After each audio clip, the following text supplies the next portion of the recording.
Bonjour à toutes et à tous, ravi de vous retrouver.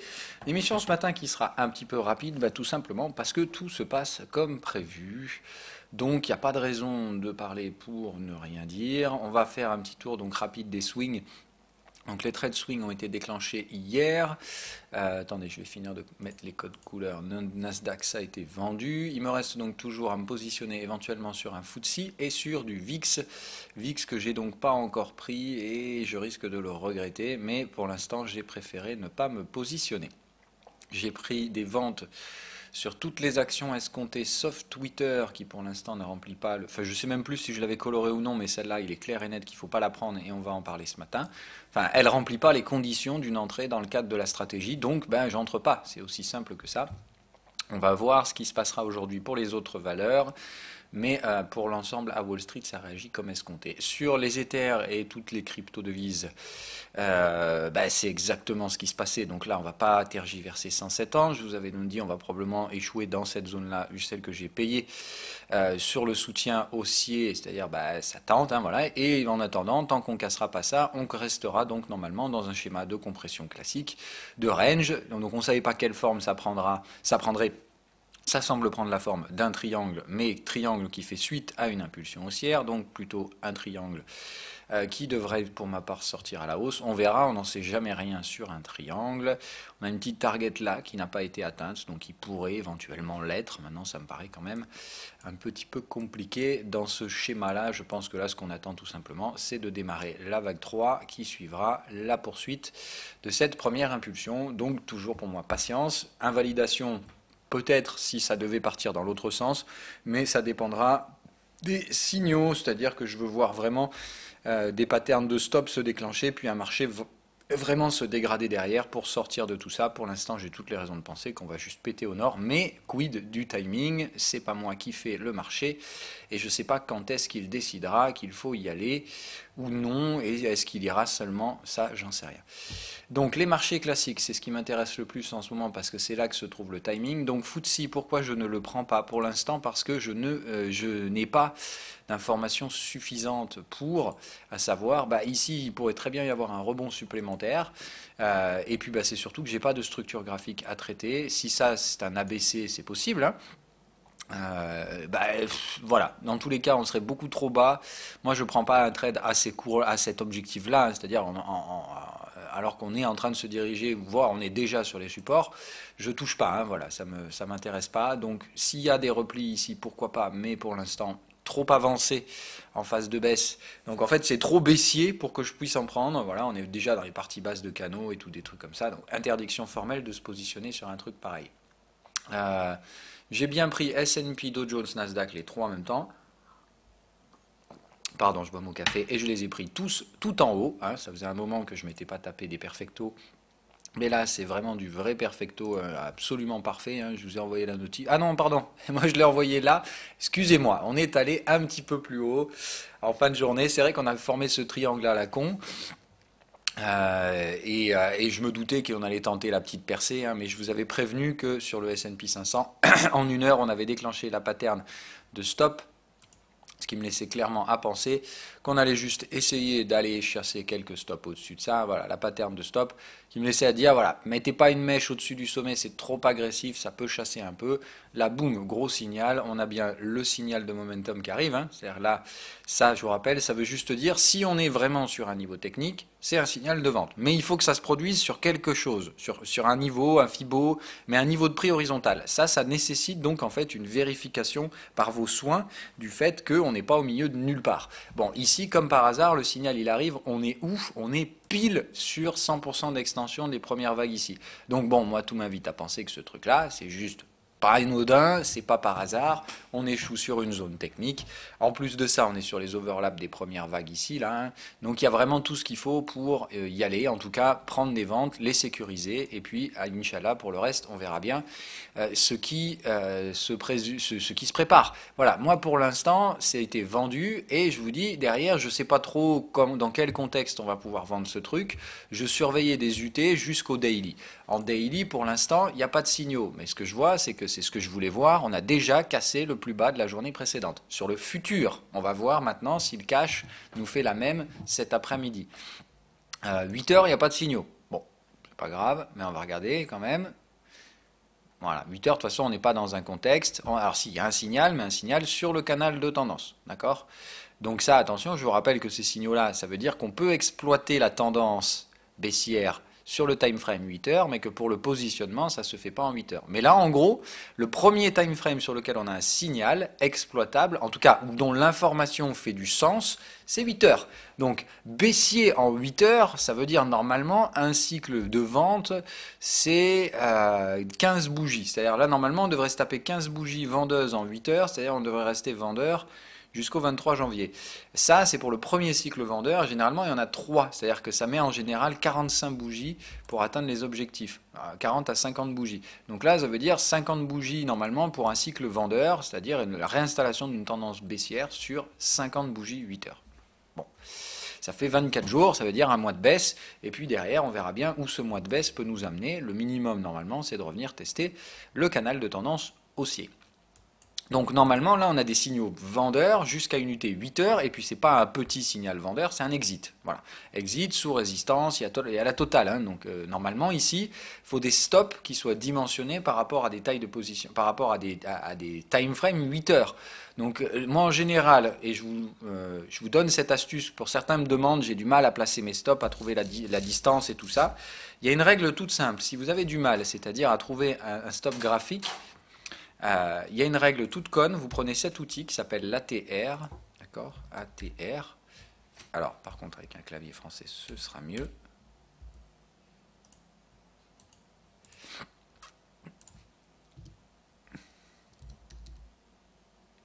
Je sais, l'average to range, je ne sais pas comment ils appellent ça en français.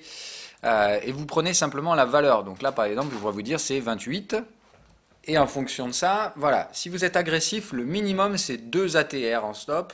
Un trade très très peu agressif, c'est-à-dire les gens qui ont des profils à risque, à très faible risque, vous allez vouloir des stops souvent lointains pour être tranquille et pas vous faire emmerder, ça va jusqu'à 5 ATR. Normalement on va pas plus loin que 5, hein, 5 fois ATR. Au-delà de 5 fois l'ATR, c'est quand même des gros stops, et généralement les rendements associés sont plus suffisants. Donc voilà, entre 2 et 5, ça vous donne une fourchette en fonction de votre perception d'agressivité du marché, face au marché, vous allez varier évidemment au-dessus de ça, en fait entre ces fourchettes, 2 pour les plus agressifs, 3, 4 pour les médians, 5 pour les vraiment très faibles risques. Ça veut dire quoi? Mécaniquement, en fait, vous allez vous dire qu'ici, votre stop, c'est, entre guillemets, à peu près 50 sur le S&P 500. Voilà. Donc vous vous dites, là par exemple, si vous étiez rentré à 2622, bah, c'est 2670 le stop moyen pour un ATR 2 fois. L'ATR, c'est la taille moyenne d'une bougie, du plus haut au plus bas. Donc vous multipliez ça par 2, vous dites, je prends 2 bougies en marge d'erreur au-dessus de mon prix d'entrée. Voilà. Donc par exemple, là, moi je suis rentré au sommet, mais la plupart du temps, vous n'allez pas rentrer au sommet, vous allez rentrer un peu plus bas. Donc vous allez rentrer 2610, auquel vous ajoutez 50, ça fait 2660 pour un stop agressif. Voilà. Pour un stop agressif. Maintenant, un peu plus loin, ça voudra dire, vous mettez votre stop là, 2720, boum, vous êtes tranquille, il n'y a plus de soucis, on n'en parle pas. On n'en parle plus. Là, normalement, vous avez beaucoup plus de chances d'aller vous faire chercher l'objectif au sud que d'aller vous faire choper le stop loss. Hein, parce que là, normalement, ce canal-là, d'ailleurs, on va le mettre à jour, hein, parce que maintenant, il va dans ce sens-là. On a bien validé notre creux de vague 3, donc maintenant, on est comme ça. Vous voyez, bah, on n'échoue pas ici pour rien. Hein, voilà. Il y a quand même une zone technique ici importante. Parenthèse refermée. Voilà, donc je suis rentré, comme c'était le plan. Maintenant, on verra bien d'ici 1 à 2 jours si ça tient, et probablement demain en fait. Hein, c'est les clôtures se joueront demain, et les clôtures hebdomadaires, pour ma part, jugeront de la tenue de mes trades en overweek ou non. Mais pour l'instant, les signaux sont là jusqu'en 8 heures. Je ne vois aucune raison de changer. La partie intraday, oh putain, ah oui, j'avais pas vu ça.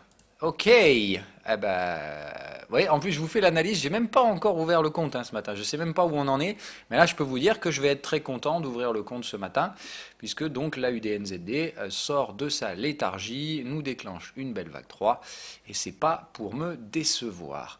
Qu'est-ce que je regarde d'autre? Le reste c'est inintéressant. Alors GBP ça décolle toujours pas, mais j'aimerais bien qu'on s'y mette quand même un de ces quatre.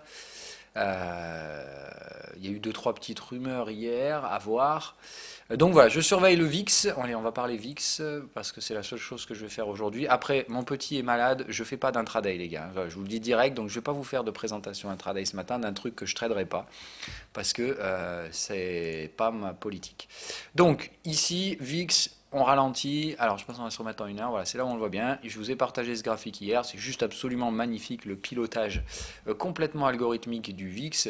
Donc j'ai pas les raisons de penser encore que la partie soit totalement perdue pour nos amis shorteurs de volatilité. Donc je dirais un peu de patience, on va essayer de choper, là, voilà, je vais juste réajuster la trendline. Voilà, pour moi je pense possibilité que on comprime là, voilà, dans cette zone-là. Maintenant ce canal baissier. Et maintenant cette oblique haussière, donc probabilité que ça comprime sur le momentum, donc on ne soit pas nécessairement tout de suite méga bear sur les indices, mais que en tout cas le positionnement sous résistance ici avec des stops larges me semble carrément justifié.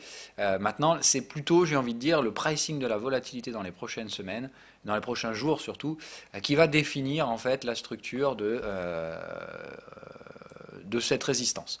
Raison pour laquelle je vous ai averti dès hier, alors ça évidemment c'est que quand vous avez de l'expérience que vous pouvez sentir ce genre de truc, mais je pense que c'est là que ces émissions ont de la valeur ajoutée. Moi je vous fournis ma stratégie, je vous fournis mes indicateurs pour que vous appreniez à apprendre à trader sereinement par vous-même, en prenant vous-même les décisions. Après, moi j'ai pas envie de faire ces émissions en mode pédagogique et éducatif, c'est-à-dire à vous présenter les choses que vous avez besoin d'apprendre et uniquement ça. Non. En fait, je fais ces émissions pour vous montrer l'objectif qui est loin et long à attendre. Il faut des années avant d'arriver il vous faudra des années avant d'avoir la même expérience, voilà, tout simplement. Il faudra construire votre propre expérience. Donc dans ces émissions, je vous distille du contenu éducatif par-ci par-là, j'en sème un petit peu à droite à gauche, mais le but ici, c'est simplement, sans filtre, de vous montrer comment un trader travaille tous les jours, point barre. Donc ici, je ne vous facilite pas le travail, je n'hésite pas à aller dans des points très techniques, parfois même un peu trop, hein, il n'y a pas de souci, je connais mes propres excès. Mais voilà, donc le truc c'est de vous dire ici je vous mâche pas la tâche, donc je vous donne mon vrai sentiment et je vous parle comme si je parlais à un autre trader, même si pour certains ce que je vous dis ça doit vous sembler complètement taré, puisque effectivement voilà on est sur voilà, je vous simplifie pas la tâche. Bref, on en revient. Donc sur le VIX, ce que je note, c'est que immédiatement je vois le pilotage. Enfin, je sens le marché piloté, ça me plaît pas du tout. Ça veut dire une chose, que très probablement il y a du market maker qui va se mettre au travail.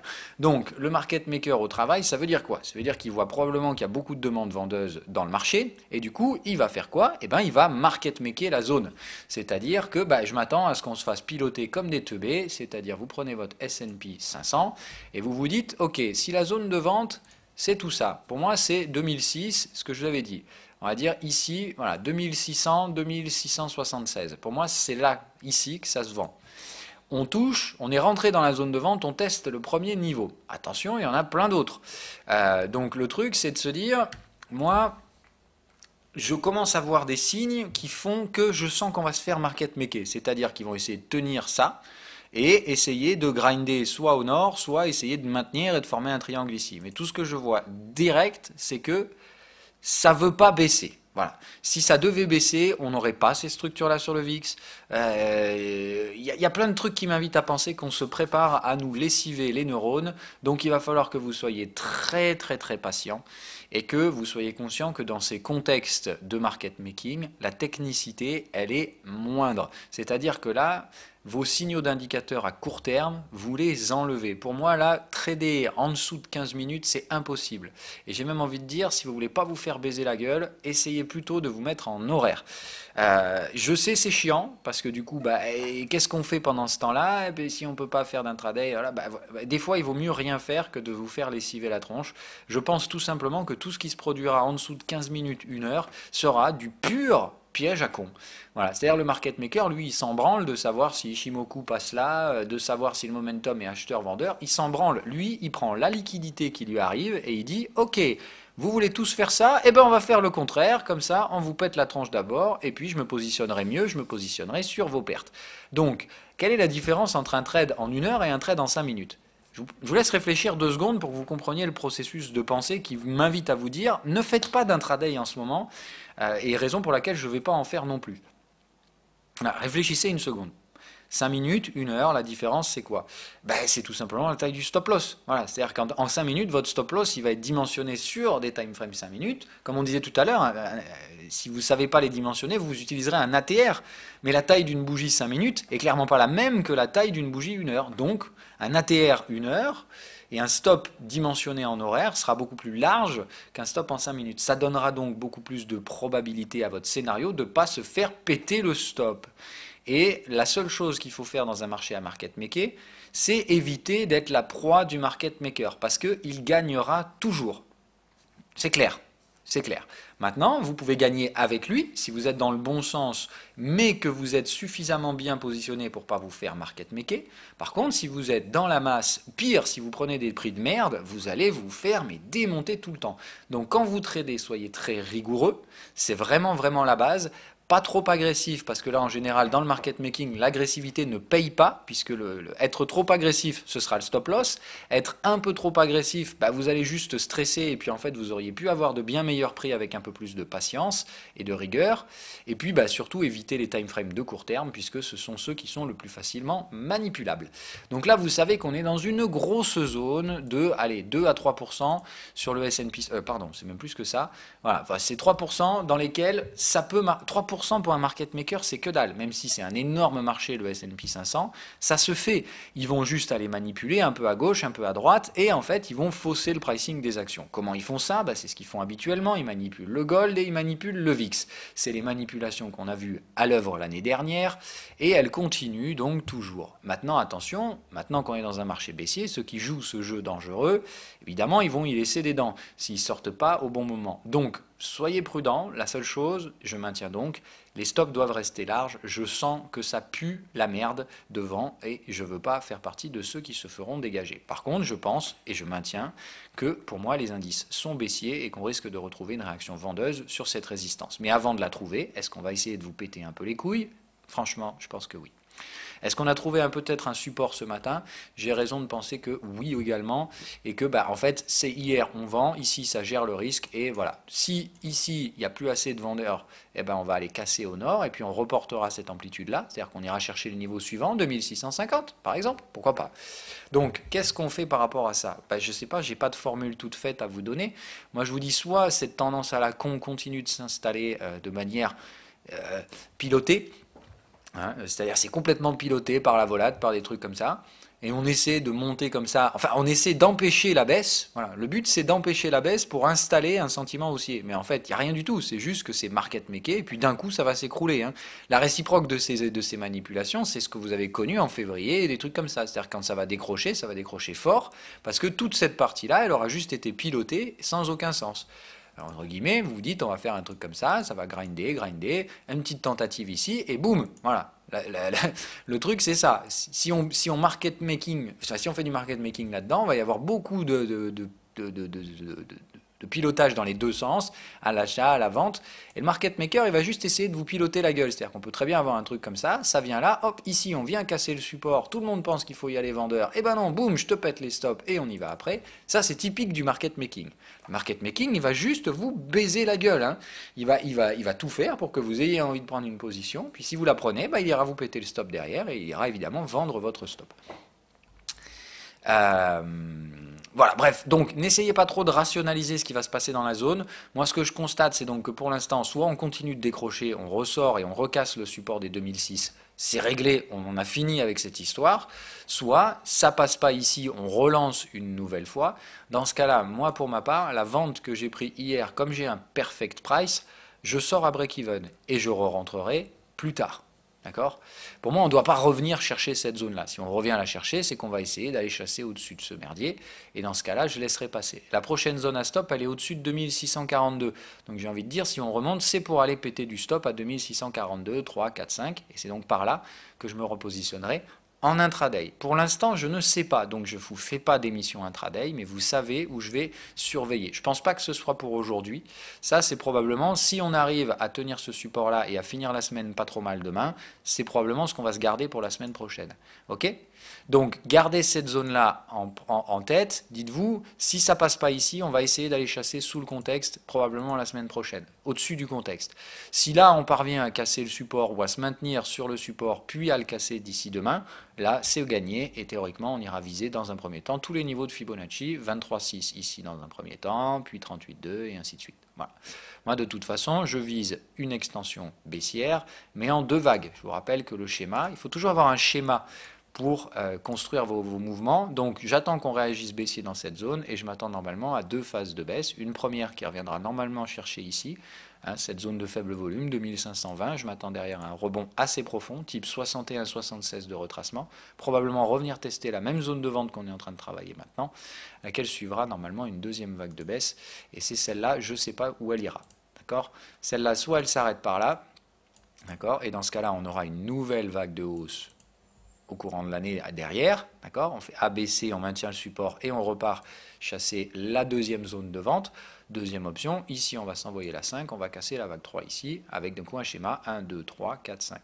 Ou pardon, ABC, on doit rester sur de l'ABC tout le temps. Donc là on peut très bien faire ça. Voilà. Donc si la première vague s'arrête ici, malheureusement on n'aura pas d'information. Si la première vague ici elle enfonce directement jusque là, on aura beaucoup plus de chances d'imaginer que c'est plutôt le deuxième scénario, c'est-à-dire d'aller péter ces bottoms là au mois de mars, et le rebond dans ce cas-là surviendra après. Ok? Donc pour l'instant, beaucoup de patience, pas de certitude. Il y a plusieurs schémas possibles. On est sur une zone graphique technique, là, la zone de ce canal, et beaucoup d'éléments m'invitent à penser qu'on va se faire market maker. Donc, c'est-à-dire que ça va jouer la montre et qu'on va peut-être essayer de revenir chercher cette ligne de tendance-là, c'est-à-dire, entre guillemets, ça, on écrabouille la volate. On fait du market making sur toute la zone jusqu'à revenir tester ces trucs-là. Et ici, boum, on vend et derrière, on y va allègrement. C'est totalement possible. Hein. Voilà, la zone de vente, elle peut même théoriquement, voilà, je vous dis, s'étaler jusqu'au Fibo, c'est-à-dire les 2700. Ça fait une grosse zone. Hein, voilà. Et dans ce cas-là, vendre ici, si c'est un échec, il ne faudra pas hésiter à ressortir de là. Sortir, alors les actions, moi honnêtement, je ne vais pas sortir. C'est-à-dire que les gros pontes comme ça, là, les Microsoft, Google, tous ces trucs-là, je m'en fous, je les tiens. Hein. J'ai des stops sur les sommets historiques. Donc les tailles de position sont vraiment minimes pour l'instant. C'est en confirmation de vente que je vendrai tout ça. Enfin, que je confirmerai. Microsoft, hein. Je vais vous les montrer. Donc voilà, le principe, c'est donc hier, je les ai toutes tout en haut, hein, c'est pas compliqué. On est bien sur des niveaux techniques, sur des zones résistantes, dans les contextes, et effectivement, ces trucs-là, je vends. Alors, on va se mettre en daily, c'est mieux, ce sont des ventes daily. Alors Microsoft, d'ailleurs, non. Pourquoi j'ai mis ça? Alors je ne sais plus, il faudra voir dans quel contexte je vends Microsoft. Voilà, c'est des 4 heures, c'est donc sur les canaux de tendance daily, hein, voilà, on est dans les contextes 4 heures, on est bien comme il faut, tous ces trucs-là normalement ça doit repartir au sud. Si ça continue de grinder parce qu'on écrabouille la volate, c'est pas compliqué, Microsoft, mon stop il est là, alors avant qu'ils aillent me le chercher, je te raconte pas le merdier, ça m'étonnerait qu'on y arrive. Pardon, c'était Google, Microsoft pareil, hein, le stop est là, donc j'ai des stops très lointains pour le moment, je mets un orteil dans l'eau, je tâte la température, si ça se pète la tronche direct, je renforce, il n'y a pas de souci. Pour l'instant, je veux juste y aller mollo parce que je pense qu'on peut aller grappiller un peu plus haut que ça sans trop de problèmes derrière. Mais je pense qu'il faut en être parce qu'on est sous résistance et que justement la réaction peut être brutale. Dans un marché baissier, en fait, les résistances réagissent de façon immédiate, tout comme dans une tendance haussière. Regardez les supports, on n'y passe pas 15 ans dessus, hein, ça vient, ça paye. Voilà. Pourquoi ici on devrait passer 15 ans sous les résistances? C'est possible si le marché est piloté et qu'on pilote ça à travers la volate et les gold, enfin les gold et yen, et si en fait si le marché pilote tous les actifs refuges pour éviter en fait cet aspect de oh mon Dieu, on ne sait pas, on est sous résistance, donc tout le monde part sur les refuges. Il y a souvent ce qu'on appelle donc ce market making, c'est-à-dire qu'on bloque un peu, on ferme les autres portes de sortie pour empêcher les gérants de sortir trop rapidement et tous ensemble des actions. Donc on va voir si c'est ce schéma-là qui se met en place.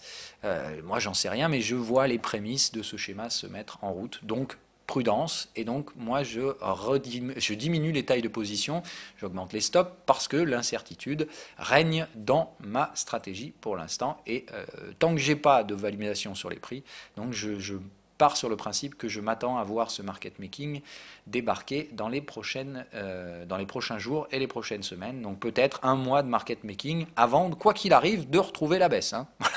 C'est aussi simple que ça. C'est aussi simple que ça. Allez, je vous laisse. Je vous ai tout dit pour aujourd'hui. Donc pas d'intraday pour ma part parce que le marché ne s'y prête pas. Si vous avez vendu hier, il faut que ce soit sécurisé à ce stade-là. C'est-à-dire là, pour le coup, un stop loss sur les sommets d'hier et ce stop loss doit être monétisé. Donc vous prenez les profits partiels nécessaires pour ce faire. Et puis point barre. Voilà.